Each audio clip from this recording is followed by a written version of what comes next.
So we're going to have a look now at the carving of a roast chicken.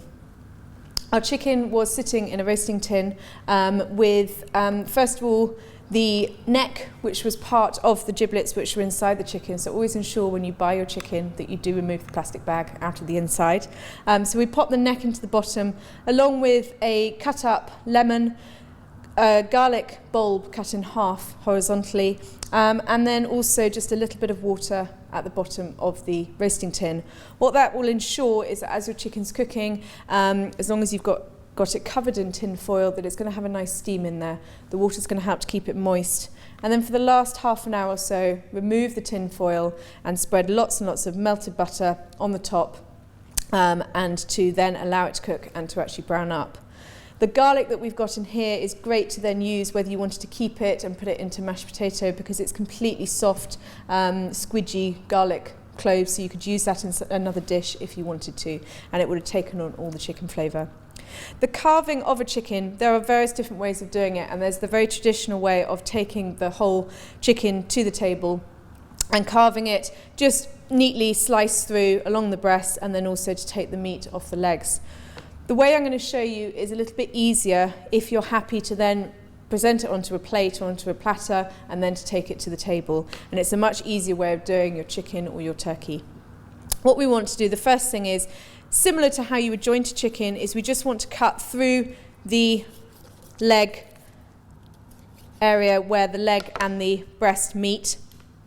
And then we want to cut down through the ball and socket joint down by the top of the thigh, and then really we want to just divide this up into two. So we're just looking to be able to cut straight through. It should go through really nice and easily. If it's not going through easily, you're in the wrong place and it's not through that ball and socket joint. And then probably the best way, just finishing off the drumstick, is just to cut the knuckle down from the end. We can place those two bits onto there, and then you'd want to do a repeat exactly the same on the other side. And then for the breast piece, you just want to cut down by the breastplate, which is just a small piece of cartilage dividing the two breasts into two.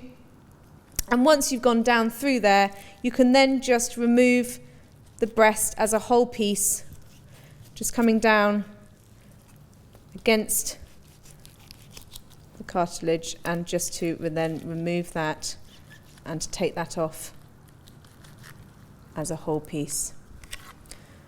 Once you've taken the breast off as a whole piece, these last few bits down by the wishbone you can obviously just remove. If you wanted to, you can remove the wishbone before carving, just to be able to get that last bit. But with the breast, we just want to slice this up, either including the bits of skin or leaving those off if you wish to.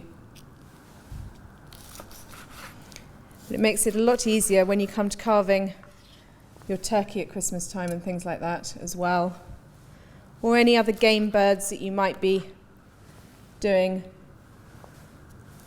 The main thing to remember with a game bird is that it has a much more prominent breastplate here, and just to be careful of that as you are cutting down through.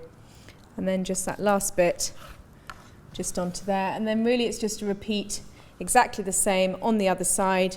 You can of course take the wing bones off if you want to and serve those.